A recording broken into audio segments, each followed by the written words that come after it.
Good afternoon and welcome to the College of the Environment Environmental Speaker Series. My name is Stefan Freeland. I'm the coordinator of the series. And as usual, we'll have time for questions which you can submit at any point during the presentation in the chat, and we'll get to as many as we can at the end. Our guest today is Samara Almonte, who is an alum of the College of the Environment. So we're always thrilled to have our alum come back and tell us what good stuff they've been doing. Samara got her BA in Urban Planning and Sustainability Development in 2019 with a specialization in environmental justice and education. She's also a alumni of the Doris Duke Conservation Scholars Program, which is, if you don't know about it, that's a cool thing. And competitive, and did her work there with the University of Michigan. More recently, Samara is the executive director of Raices Verdes, excuse me, and we'll hear more about that, Green Roots. Samara, welcome, and it's all yours, please. Yeah, thank you so much for having me. I'll start with sharing my presentation here. And thank you again for everyone that's taking the time to come today. I know we all are really tired of Zoom and have a lot of fatigue, so I appreciate you all taking the time to listen to me tonight. So yeah, I'm Samara Almonte. I use she, her pronouns. I am calling in from Snohomish Territory. And I do want to acknowledge, the recent name change from when I was a student of Huxley to now just College of the Environment. As someone who was part of student organizing and part of the student body when I was there, I know how much work that is. And for those of you all who are in this call that were part of that movement, like I see you, I know that was tiring. I know there's a lot of extra emotional labor that did not get paid by the university. And so, it is students leading forward this change and this movement. So I'm really inspired by you all to do that and just excited for where this is going to keep going in the future. And then, yeah, as it was already covered, we'll do questions at the end. So feel free to drop them in the chat. And I'm going to try to leave, as much time as possible for Q&A at the end. So just a quick reintroduction. So I was really involved here at Western with the ESC and specifically with MECHA, as you can see in the top right photo. So all of my 4 years at the college, I was involved with that and with bringing together the MCC forward, of course, working on legacy that had already been made, possible by other students of color at Western. I'm also an alumni of the Education and Social Justice minor, which again was really formative in my time there. I am a reconnecting Purepecha woman. The Purepecha people are from what is now known as Michoacan, Mexico. And so that's a picture on the left of me with some of my regalia. And I do want to add that as a reconnecting Indigenous woman, I don't have all the answers when it comes to how to engage with Indigenous people, especially folks here in this territory, right? That at the end of the day, I'm also occupying, and that we're not a monolith. And so we're not all going to have the same way of building relationship and moving forward. And also that for me, when I say indigeneity, really throughout this presentation, I'm really also including our Black relatives. So that means Black Indigenous folks that are living in diaspora here, whether it's through migration or through, being descendants of enslaved people. And so really Indigenous encompassing everything outside of not just North America. And then, of course, I really want to give a shout out to folks that mentored me and helped me build community and really supported my work at Western. Vero Velez, Nini Hayes, Kristen French, Annalise, Shalini Singh, Kate Darby, Mark Neff, and Nabil Camel. I don't know if any of y'all are in here right now, but just really appreciate you all. And again, you might not know it or might have not felt it in that moment, but y'all's contribution to my work really has led up to this point. And so thinking about a little bit how Raices Verdes, or as it means Green Roots, got built, it really started within my time at Western. More specifically, if I had to pinpoint, there was the Doris Duke Conservation Scholar Program in 2018 and 2019. That program has a couple different places you could be part of it. There's also one here at UW, but I was at the one at the University of Michigan at that time, and now it's over at Yale, and Dr. Dorcita Taylor is still the director of that program. And so under her mentorship, I got to spend a lot of time with other students of color from across the country, primarily the Midwest, that were focused on doing conservation and environmental science work. And as we spent time together, this entire summer of 2018, I realized how different paths we had to how we came to conservation work, and that we all have such a unique story and a unique history. And even though, for example, the majority of the students of this cohort were Black students, they each also had a very distinct point of view on like what environmental justice meant, what they wanted to do in the environmental field. And so being part of this group of people, I was like, oh, I just want to like archive all these stories because they're so unique, they're so important. Like no one is really telling these stories of students of color in the environmental justice like field or movement, or not even environmental justice, like anything really dealing with conservation, right? Because some of us weren't, like some of the research we were doing back in our schools weren't necessarily environmental justice, but because of our racialized identity, we had to come into it with that framework.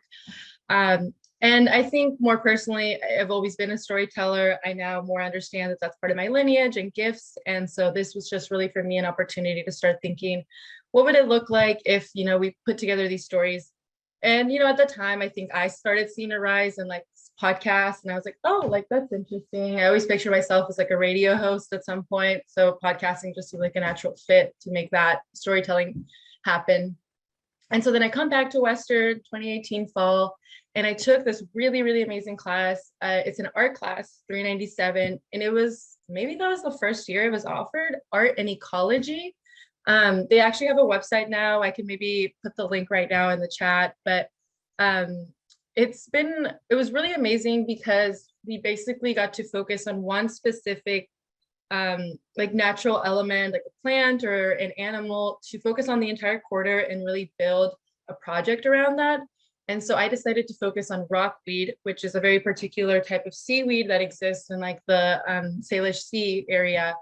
And so using Robin Kimmerer's braiding sweetgrass as like a, I guess, theoretical framework, that's how I built my art installation and really engaged with this plant relative of rockweed. So like really thinking about how I harvested it in a good way. I went out to, oh wow, you can tell I haven't been in Bellingham well, like the body of water that's right there. And so I went and like harvested the rockweed myself and really thought about her like writing as I did that. And even when I built the art installation, I wrote like this kind of poem or love letter to rockweed and what it meant to be engaging with this medicine. And then also through this art class is when I created the first pilot episode of Raices Verdes. And so I went down to the Samish Indian Nation, like down to where they have a reservation. And I drove out there, and again, I want to give credit to another faculty member here, Marco Hatch. He was the one who connected me with them. And I was able to do some interviews and just like get to start thinking about what does it mean to ask someone about their Greek roots or their ancestral connection to land and to the environment. Like, what does it mean to tell a story about something that's pretty scientific, you could say, about like this rockweed. I also asked some of the Samish people about salmon and just in general, like their history of connection to water and to the different marine animals that have lived here historically. And so it's just a way for me to explore in a very artistic, you know, Fairhaven-y kind of way of like, what does it mean to tell this story of this tribe in a very, you know, like small part of their story, but just what does it look like to tell it in this way? And so the pilot episode isn't available right now on the website. I want to like work through it, and the audio was different. I was just using my phone at that time. And so I want to fix it up a little bit so that it's easier to listen. So hopefully it'll be up on the website again soon. But that is where it started. And I think where I first came up with the name and thought about this idea of like, okay, again, what does it mean to have an ancestral connection? And then more recently, I was a writing resident at the Outbound Collective. It's like an online magazine where people talk about all types of outdoor adventures. But this particular residency was really focused on getting more environmental justice voices out there. And so my first article actually was called Finding Our Place-Based Identities. And so I think this is a really great piece, you know, I'll link it at the end, of where I talk about how my identity is particularly tied to land, and that I really just don't like look into more, I don't even know, like hegemonic like labels of, you know, like being a Latina woman. I don't really like identify that way, or Chicana, because these are all labels that don't really say much about my connection to land. And so by owning that I am a Purepecha woman, I'm a reconnecting Purepecha woman, I've been able to really let the land speak about who I am and to show who my people are in the lineage that I come from. And so, so I think this piece really embodies what I'm trying to do with this platform and this storytelling in particular of what are people's stories based on their connection to land and to ecology and to ecosystems. However, it's still important to understand our positionality, that I'm still in occupied territory, and that although I can find identity on this land that I'm currently occupying, at the end of the day, like I think about how this isn't my ancestral land and how can I be in good relationship here while still maintaining my identity based on my ancestral lands. So this is kind of, just a brief history of how the podcast started, how it started forming. It's still relatively a one-woman show, but I feel hesitant to say that because I don't think anything's ever done completely individually. Everything's done in a collective. And so there are some amazing people that have helped me along the way. And I'm hoping that as the platform grows and funding becomes available, I can actually hire people to really continue this storytelling work. So what we're really here for, though, aside from hearing my little story about how that got started, is this idea of environmental justice storytelling. And so I think now I can really say with more confidence that that is what I'm doing with Raices Verdes, is EJ storytelling. And I think there's a couple of reasons for that. So one, I think it really can be a tool for social movement. I think, we saw this, like, especially in the last year or so, of these different uprising, right, of like Black Lives Matter, of Indigenous people, of intersecting movements coming up again and even stronger than ever. And it might feel overwhelming of thinking like, well, what's my role in that? What can I do? I'm scared of doing this, or I don't feel like I have the skills to do that for organizing. But I think storytelling can really be a tool that maybe you haven't tapped into before and realize that it is a really needed tool for this movement, for any movement, because, storytelling can help us with direct action. It can help us build social movements because you're literally archiving, what's happening around you. You're really thinking about who else is in play. And I think this goes into some of the other points about why I think EJ storytelling is important, is that with ecological knowledge, and especially for Black and Indigenous people, a lot of it has been lost or purposely erased, of course. And so I think by using storytelling or seeing it as a tool for social movement, we can think about how we can capture still some of that ecological knowledge that exists within our communities and make sure that it survives for the future. And I think some of the most beautiful things I find is like seeing the correlation, right, that we see with Native communities as they are in their path of like rescuing and revitalizing their languages, their native languages. We also realize that ecological knowledge comes back, right? Or the opposite, when an Indigenous language is lost, a lot of ecological knowledge is lost as well in that. And so again, with storytelling, we can make sure that some of that is captured and not lost. And so, as all racialized people, but particularly Indigenous people, like prior to colonization and the formation of capitalism, we had these very deep connections to land, to ecosystems, and not just in a spiritual and ritual way. I really want to be clear with that. We were like scientists, in that too. We were scientists really documenting like the stars, documenting the soil, documenting our waters and patterns. And so through storytelling was one of the methods that a lot of our people would keep track of that, right? It wasn't in, like, I just think science is also storytelling. And it's just this, for me, what I'm trying to do here is finding a way that's more human and holistic of how we tell those stories about the environment. Because I think it's very, I don't know even the word right now, but it just seems weird to me to like not have humans as part of the story of our planet, because we are inherently part of it, and it doesn't have to be just a story of exploitation. It can be a story of reciprocity and a story of like combined together. And so again, with EJ storytelling, I think it can be a method of disrupting hegemonic structures, right? So if we think about the storytelling like of white settlers, like Aldo Leopold, John Muir, like Theodore Roosevelt, right? A lot of the folks that were asked to read in a college like this one, like what were their frameworks for talking about science and nature? Like what was their storytelling framework? And it really was and even like someone like Dr. Huxley, right, who this college used to be named after, like what were their stories? And their stories about land and ecosystems was really from a settler colonial perspective.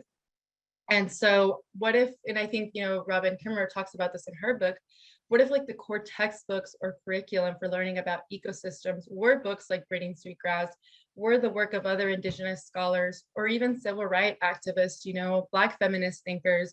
In the recent passing of Bell Hooks, I've been thinking a lot about how in her work, even though she didn't directly was considered like an environmentalist, like a writer, her work about radical love, about pedagogy can totally be applied to how we think about learning about the environment and learning about science. Or I think about, again, like with Dr. Rosita Taylor, when she came to speak at Western, she talked about like someone like Harriet Tubman being a woman of science, being a woman of deep connection to the forest and the land that she needed to understand in order to move towards freedom. And so I think, again, with EJ storytelling, we can really think about a different way of talking about science, a different way to talking about ecosystems that disrupts the settler colonial notion of how we think about the land in general. And as I've already kind of addressed, like thinking about healing and preservation of knowledge for future generations. Again, like BIPOC, we have a lot of trauma with like the ecological knowledge or connection to land that has been disrupted. And so if we're able to preserve any of that knowledge now with our storytelling, this is going to benefit future generations of our communities to really address the climate crisis we're living in. So everything we're doing, right, is for the future generations as well. And so a big part of this conversation that I want to bring up is this idea of self-determination and how it brings into storytelling from that perspective. So like really in a nutshell, I mean, this could be its own entire conversation about what self-determination is really, the power to decide what's in your best interest. And I just want to, again, give credit that I've come to this term of self-determination through a lot of mentors, a lot of people that have guided me along the way to think about beyond representation. So with self-determination, I want us to be critical that it's not at an individual level the way this imperial, settler, colonial, capitalist society is in the US, but rather self-determination for liberation will not work unless we do it in a collective manner. So not thinking about private property and like the right to impede on other people's freedom, like that is not what I'm talking about here with self-determination. Like rather a collective self-determination as we see with Black and Indigenous people for collective freedom, right? I think about all these mutual aid efforts. That is self-determination, to have mutual aid efforts where we are deciding how this money is used in our community, who is prioritized, right? Like disabled folks, folks of color, etc. Like self-determination to make these decisions without having another governing body tell us as a collective, whether again, it's like student group, a group of Indigenous people, a group of Black people, like just having that self-determination to make these choices. And so what that has to do with storytelling is that I think often nowadays with storytelling or just anything in the media, we think about more like representation. Like, let's just check off the boxes, have this Black person there, this brown person there, an LGBTQ plus person in there, and that's that. But that's not like it, because at the end of the day, like we're still working within a mold of like how the structure should be, and we're just trying to assimilate into that. Or another, I guess, way to think about it, right? Like you're asking for a seat at the table, but we weren't even there to decide if this is how the table should be built. Like, why are we even having a table that excludes other people? Like, why can this be an open room? Whatever, And so I think with self-determination and storytelling, we are putting quite literally sometimes the lens back into the actual person who is giving their story, and that they say it from their perspective, from their views, from their goals that they have, rather than having to assimilate to a format that's already there for storytelling. And so, I'll share some examples right now of how that can work. And so thinking back to, for example, the environmental justice minor at WW, I was here when this started happening, like more formalized. And I think this is, kind of a micro example of what self-determination was looking like for students at that time. This movement was really student-led, student-centered, and for the student population at WW. Of course, we needed faculty and staff to be there to support us, but it was ultimately student-led. And that's already self-determination, because we're saying as students, this is what we need, this is what we want, and we're taking our hands on that, right? And then again, I think this minor really was trying to disrupt this historically white settler notion of learning about the environment, about land, about science. And so that again is self-determination of saying this way of thinking is not inherently, especially for Black and Indigenous students, how we want to learn, because it disrupts our own forms of knowledge, right? It impedes on that. And then, my hope is that this minor is constantly working towards a Black and Indigenous framework led by such communities, that we have more faculty like Marco Hatch, like Nini Hayes, who are in this minor that are really, bringing in their own lived experiences and curriculum that disrupts this white settler notion to address the climate crisis that we're currently in at all levels. So that includes everything from urban planning to policy to also just direct lab science, and who's actually benefiting from this. And so a couple of other case studies that I've really tried to bring in this framework of self-determination. So the picture that you all have seen now is from this track that I put together called Slowing Down to the Beat of the Earth. It features 6 BIPOC and their healing journey with land and water. If you use the QR code, it'll just take you directly to the page on my website about it, and then you can go listen to it on Spotify or Apple Podcasts. And so the track opens up with the person pictured here, Sheyokte from the Salish Nation, or a leader of the protectors of the Salish Sea. And he opens up the space, of course, because, I wanted to honor the Coast-Salish folks in this storytelling. Right now, the video portion is not available. I only have the audio portion of our interview. But for me, this track was important, and my story is included in it as well, that again, there's self-determination with how our own words and our own, not having a script of what it means to have a connection to land or water. People just spoke from their own perspective. And there was a bunch of different types of stories, but it all made sense at the end. For example, John Wesley in the track talked about being baptized and how that was his first connection to water and what that meant later in his life, meeting Maya Angelou. It was so, different from Sheyokte here talking about his connection and his family's ancestral connection to the Salish Sea. And so, but then again, it all came beautifully together to talk about this is what it means to have a relationship with land and water that's outside of these, colonial frameworks of how we should interact with the environment. And then more recently, I've been trying to get more into video, and here now that I'm living closer to the Duwamish territory. So my first video last year was called Feeding the Spirit on the left. And Feeding the Spirit featured 3 community urban gardens and 2 community food banks led by BIPOC in King County. And so what I really wanted to focus on here was mutual aid as a form of self-determination, that in the peak of at the start of the pandemic, right, 2020, and then going a little bit to 2021, we kept seeing a bunch of people pop up with community gardens and community food banks, because that was one of the main things that was happening in our underserved communities, was the lack of healthy foods, a lack of organic foods. And so this video is really saying we want land back for Black and Indigenous people to build our self-determined food systems, and we will continue doing this work through small micro forms of mutual aid until it's the norm, right? So I really love that video. I think it was really inspiring, and just seeing what the power of mutual aid is. And of course, if you're doing work of self-determination, you're always going to be a target for the police and for any kind of military, because they don't want us to be feeding ourselves. They don't want us to be self-determined, essentially. So again, very beautiful video. And, I know I made it myself, but I really did just love the stories that people shared about their connection to land and to food and why they were doing these efforts of mutual aid. And then actually from that video, I got to work closer with Alimentando al Pueblo. This is one of the community food banks that popped up during the pandemic.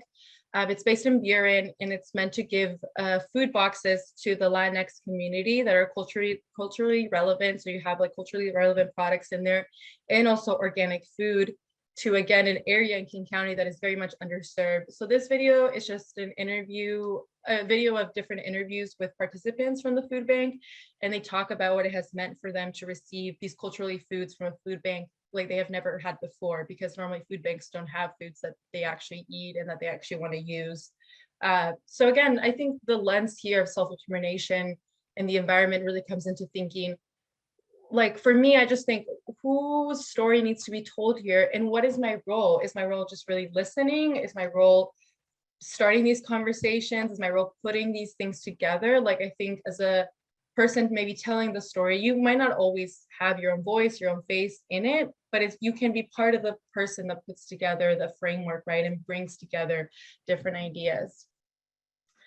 And then lastly, I want to share the case of Brave Space Media. This one I'm not directing myself, but I am a character in it. And their first documentary is actually maybe going to come, I think it should be available sometime this spring. I would go to the website to check out when their first virtual showing is going to be.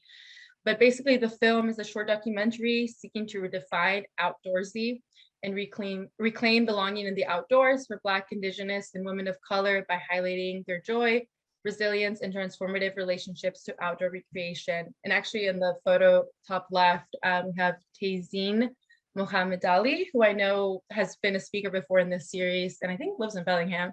And so there's a really amazing amount of women of color involved in this project. And so the 4 women at the bottom are actually the directors of this film that, again, is trying to bring back the power to the women of color actually behind the camera or in front of the camera, right? So we're actually leading the stories.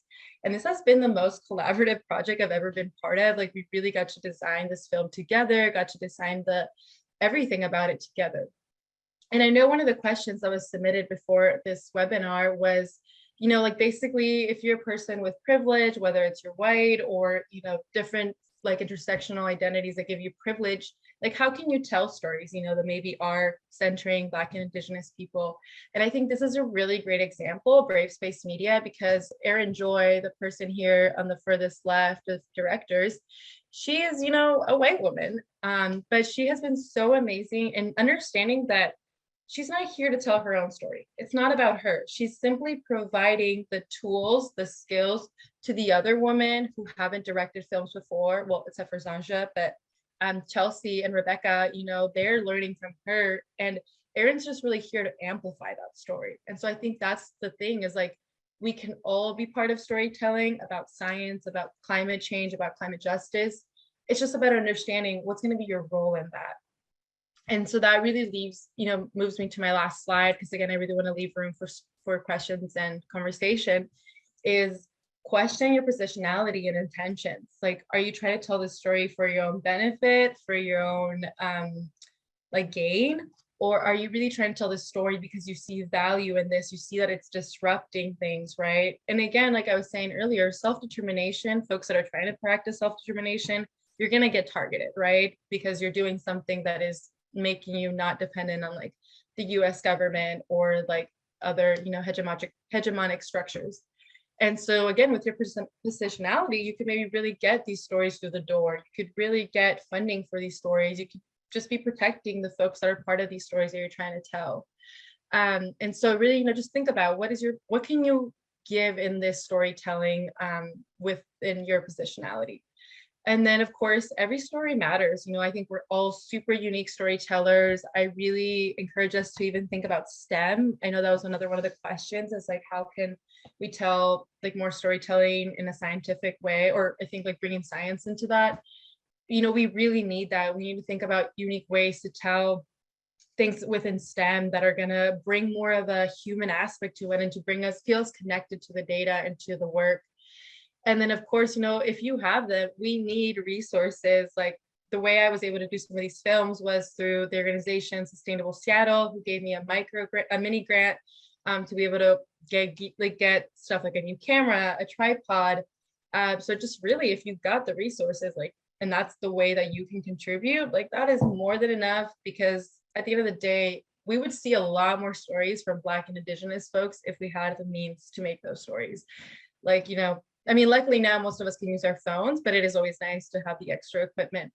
And especially to youth, like youth, I always try to position myself like, what is my purpose to youth? Like, I think I'm serving them, because based on, you know, Indigenous principles of self-determination, I'm walking by asking, like, what do the youth need me to be doing in this moment for the climate crisis? And if it means storytelling and giving the camera over to them and be like, okay, you tell your story and we'll just use my platform to get it out there, then that's what I'm going to be doing, you know? So I think also don't forget about the youth. They got stories, and they should be the ones leading the stories, especially with climate justice. And then of course, amplify stories that aren't featured in the mainstream media channels. By mainstream media, I mean things like Netflix and all that kind of streaming platforms that I don't even know how much you have to do to get in there. And so, right now, I think it's good that if you, again, see a story that you're really interested in and want to see more of it, I think it's important to find ways to get it through channels and to really, just come up and like how it can get more visibility. And I think, again, that always goes with questioning your positionality and intentions. And so lastly, if you just want to know more, want to check out some of the episodes, here are all the links. This QR code will take you to a link tree where you can see all these different links, read some of my work, watch some of my work. Thank you so much for having me. It went by really fast. I felt like I talked really fast, but now I just really want to open up the space for questions instead. Thank you. Awesome. Yeah, fascinating. And we've got a couple of links from there that I captured already into the chat, and we can add more as well. One question that came in has to do with language. You mentioned the native languages often have different, both different names, but also ways of naming things in the environment. And I guess the question is concerning, what recommendations do you have in terms of for storytelling? Do you favor the language of the audience or of the storyteller, the speaker, or I guess, or the speaker or speaker or the storyteller? How do you make that choice in terms of? Yeah, I think it's always good to refer back to what the storyteller would like to see.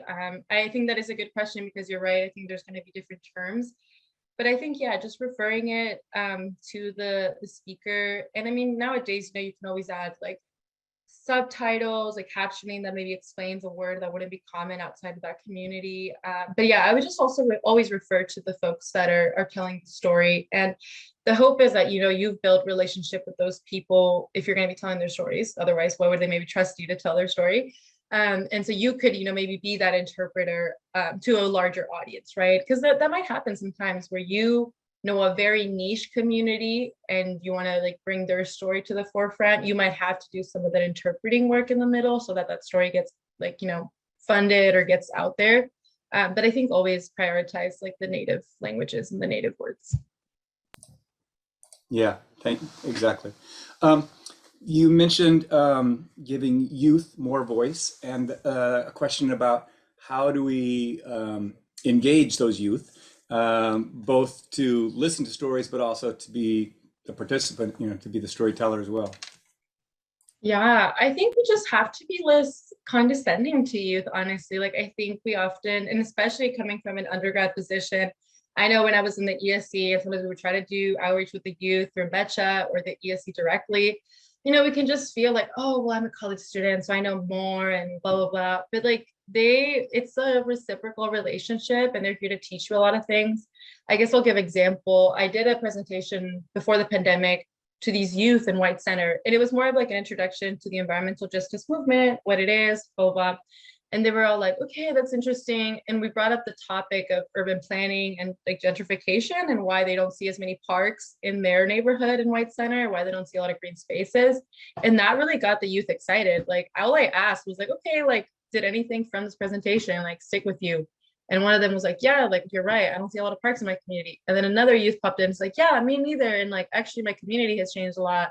This one business we used to go to is not there anymore. And then the conversation just kept talking about like gentrification. Someone's like friend had moved from their apartments because it got too expensive. And then by the end of our conversation, the youth were like, they had to come up with a project and they were like, yeah, we want to photograph our neighborhood and show like how it's changed over the time. So I think, again, just like really simple questions to the youth of being like, what do you think about this? Did this make you feel anything? Also, they're youth. Sometimes they might not reply and you get like crickets, but maybe one or two will say like, well, I thought about this. And I think not even trying to move it forward, but just like show them that you're listening, that you're interested in their thoughts. I think they will, just go off after that and really just like ask for, like they'll just want to get more excited after that. So I think just really remembering they're super smart, they have their own ideas, and then you're just there to like be a soundboard almost to their ideas. Yeah, I like the you just keep making the offer, and some of them will hit, some of them won't. That's fine. Mhm. There's a question coming in from a undergraduate, soon to be graduate. This is a big topic, but when it comes to working within all the historical misrepresented of storytelling communities, there's all what you've been talking about. What do you think is the most important, effective work that individuals can do to dismantle some of the power systems that have been we are given?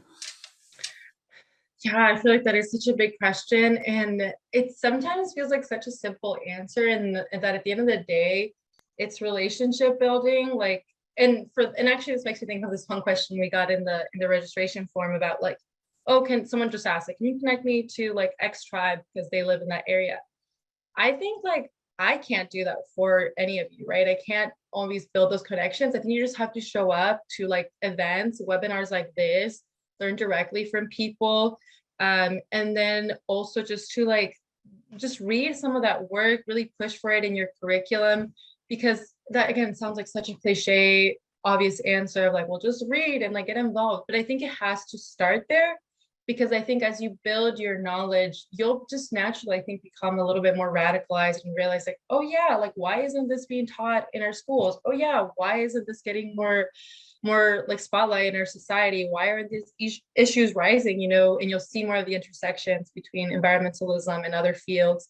And so I think it is good to start there if you feel like you have almost like little to no exposure or relationships, and then start, building relationships with local groups, with and that can be virtually, right now, attending events virtually. And then I think from there, you'll find your gift within all of this, right? Whether it is storytelling or maybe your gift is something else. And so I think maybe starting there to dismantle, because the work of dismantling is hard. It's not a sexy work. It's very like hard and rigorous. And so what we don't need is a bunch of people like running to do work and then get burnt out, right? We need sustainability like in the long term of us like doing this work. And so I think the only way we'll do that is if we kind of go in shifts, right? Like some of us are in the learning phase, some of us are doing things physically like with our hands, some of us are storytelling, some of us are envisioning the future and working with youth. Like we all have a role, and the important thing is like we don't get burned out, that we're in the long run, of like dismantling this work or these structures. Yeah. So as you're going about your storytelling work and putting together amongst the thousands of podcasts and stories and videos that are out there, how do you go about getting that word out there to a broader audience beyond the possibly small audience that's doing that work? Yeah, I think I hate it, but it is true. Like social media can help a lot. So that has been something that's helped me. Like when I started the podcast, I then built an Instagram account to go with it. And that's where I found a lot of community. And then that's how people have shared my work. Um, and then if you're, less excited about being on social media, maybe trying to find groups that like potentially have like listservs. For example, like I think about the Environmental Professionals of Color Seattle chapter, which is a good resource if you're about to graduate and you're like looking for work in this field and you're BIPOC. Environmental Professionals of Color Seattle. They're a Facebook group. It's private, but like, you can get in. And then that would be a place where I would have shared my podcast, or I have shared it before. So I think if you're not big on social media, but you have other like smaller groups or associations, you can just share your podcast there or share your YouTube channel there, and I think that will start growing an audience. I think at the end of the day, it's not so much about the numbers, it's really about the genuine like relationships that like, come out of storytelling. And it will slowly but surely build from there, and again, what are your intentions? Are you just trying to like get all like the views, or are you genuinely trying to like have that story just be shared, and so I think with that, it will come slower, but it will be effective, and you'll hopefully reach the right people. Yeah. There's a couple of questions sort of around your role as in the story, and what you bring to it, and what details you're looking for or expecting or unexpected, and how does your voice play off of the voices that you're capturing? Yeah, something I think I'm really good at, and I think this can be good for any storyteller, is asking really interesting questions, right? Like how, like just trying to think like, okay, what has like not been asked before, or where can I push a little bit the question? Like I'll usually start my podcast by just asking people like, so what are your green roots? Like what's your connection to the environment? And people just go like in so many different directions. I've gotten so many different answers over the years. And then I think through, well, I'll listen to someone telling me like, okay, yeah, this is how I got connected to the environment, or this is my family's history. I'll pick like one detail in particular that I'm like, oh, that's interesting. I've never heard that before. Or like, oh, I want to know more about your family's farm or whatever. And then from there, that might not even be a question I have in my like list. I'll just ask more about that. Like, oh, tell me more about, your grandfather that did this. And then people will just build off of that. And then maybe the conversation takes a different direction than I had expected that day. But it's like something that people are really interested to tell me more about. And then, we'll get a more holistic picture of the person. So I think, again, it sounds cliche, but really being a good listener of like, you maybe start with a really basic question of like, tell me who you are, like, tell me how long you've been in this land, or what your relationship is to this plant or whatever. And then I think really picking up on the small details that maybe don't get highlighted often in this person's life. I think building from there, like not being afraid to build off little parts of someone's story that, might seem irrelevant at some point, but actually end up being a full story in itself. So I try to be more of a listener and just talk when my questions I feel like can take the story in a different direction, or bring up something that hasn't been highlighted before. And yeah, I think that would be the main thing. Yeah. Um, Most of your training, I know, is more in the social sciences than the hard sciences. Yeah. But can you speak to is there or what is the role for storytelling in the fields of biology, climate change, Yeah. ecology? Do you have any opinions there or experience? Yeah, I think I got pushed out of STEM. I'm gonna say that right now. I think if they had been less white, less male dominated, I would have been more into, for example, like GIS. And I think about Vero in this case, over at the ESJ minor, like she has a background in like engineering, but she's out here like doing like amazing radical education work, right? And she has told me how she brings GIS into that educational work. And so I really love data. Actually, I think it's really fascinating. But because right now there's not a strong push for how do we present data in a more creative way? How do we present data in a way that tells a story with human faces, humans attached to that data point? I think is why I struggle with being in STEM and being in hard sciences, and probably why I ended up in like urban planning and environmental studies. So I just think with like folks that are in the room that are more in the hard science or environmental science field, think about what the data represents, because at the end of the day, it's never just going to be numbers. It's always going to be like someone behind that, right? Or like an ecosystem behind those data points. And so I think thinking about the kind of reports, and I guess this for faculty too, how can we make like reporting more creative? How can we make presentations more creative so that people don't feel like embarrassed almost to bring in those personal feelings, personal connections to the data? Because I think that's what's missing a lot, right? And especially with the climate justice movement, like, data about more natural disasters, it's not just data, like that's someone's community that's going to be like flooded, right? And so what are, like, again, this is where the storytelling could come in. What are the people on the ground thinking about this data? Like, do these people on the ground know about this sea level rising data? And they probably do. What is the story there? What do they have to say about this data, right? It's not just scientists who have something to say about the data. It's like the real people who are going to suffer those consequences. So I think, again, thinking about data is super important and it's beautiful, but where is that creative aspect of it? Where is that human aspect to it? That is a great answer. I would throw in a quick plug for the story maps, which is, I think, addressing that the GIS and data side. But I think that, yeah, a great answer because you're right. All of the data, all of the science has to be in context. And so that's, I think, ultimately what we're trying to do at the College of the Environment. Um, Yeah. yeah, good.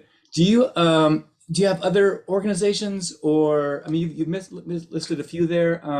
The more specific was, environmental focused, environmental justice, climate action. Are there other agencies out there, storytelling or not, that you are involved with, or? Yeah, I think trying to think. I think I recommend for folks to start maybe at the local level, and then from there you'll get connected to more of these national organizations.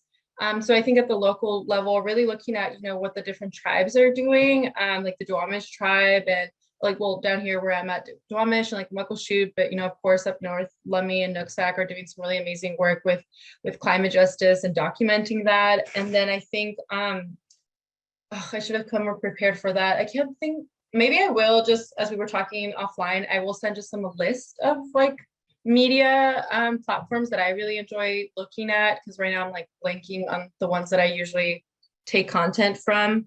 But I think looking directly at tribes, and then also looking at there's like what's it called right now? They used to be called DRCC down in the Seattle area. I don't know what the Duwamish River Community Coalition. They are a really great resource in doing work here in the Duwamish area. And then Protectors of the Salish Sea, they are also doing really great work of bringing Indigenous rights forward. The Puyallup tribe is currently, fighting against PSC with a natural gas plant that wants to happen down there. So I think supporting their work and their storytelling. But yeah, more specifically like media platforms, I think if it's okay, I would love to share them after the presentation. So I want to just put together a little list of some of the ones I like to engage with. Yeah, yeah. Sorry to put you on the spot. And yes, we can That's post okay. those both to the Canvas, the web pages and the Canvas. And so always curious who else you want to think we should connect with. Um, the question how are we not creating further division by the labels we are using to define specific rights? So as we get into environmental justice, how do we not make the divide greater? Do you have thoughts on? Yeah, I was a little curious about this question. I was trying to figure out what exactly the person was trying to say. I guess like the way I see it is sometimes we do have to create like some divide in the sense of like I don't see it as dividing, I see it as caucusing, right? Like you need to sometimes caucus and like come within, think about it in a local setting or in a very small spectrum of a community, and figure out what is it that that community needs, what is the story there. And then of course, nothing exists in a vacuum, putting it in the bigger context of other things. So I think it's okay to like see these divides, or these, I don't even like want to call them divides, but just these pockets of things that need to happen, because I think about my time at Western, right? And how we wanted to build a group of students of color within the College of the Environment. That wasn't us like trying to divide ourselves, but rather think about, okay, what are our needs that are obviously different from white students in this college, and living or being already in a predominantly white institution, a very white college, and then probably a very white department, and thinking about my urban planning experience. So we would get together not to like divide ourselves, but to think about what are our needs, how can those needs fit with the bigger student needs, because at the end of the day, probably what we need, the accommodations, other students could benefit from it too. And then what does that mean maybe at large within the university's setting, right? So I think it's okay to create those pockets of movements of very niche things. Like for example, in the environmental field and what I'm, part of, like I'll see people that are really into like zero food waste. And there's people that are really into like thinking about fashion industry, really thinking about these other things. And so I see myself as like, okay, maybe I can be in these multiple spaces, and maybe my storytelling could bring some of these things together, right? And so again, I think it's okay to like separate yourself out sometimes to get more work done and like more needs assessed, and then come together and be like, actually, how would meeting these needs benefit everyone? Yeah, great, good. Thank you. We're running out of time. There's been a number of just blanket thank yous and appreciations Yeah. in the chat as well, which we always are happy to hear. I'm going to briefly put a plug for next week, where our guest will be Brian Bingham. Brian is the director of the Marine and Coastal Science program here. He's a faculty at the College of the Environment and works down at Shannon Point Marine Center in Anacortes, Topic is conservation, restoration, and the challenge of complex life histories. So we'll ask Brian how he can bring storytelling into his marine science as well. Yeah, great. Samara, thank you so much for your flexibility joining us on Zoom. Yeah, thank you again. It was so great. And yeah, I just appreciate this. Okay, keep up the good work. And students, we hope to see you on campus next week. So everyone be safe, and we will see you then.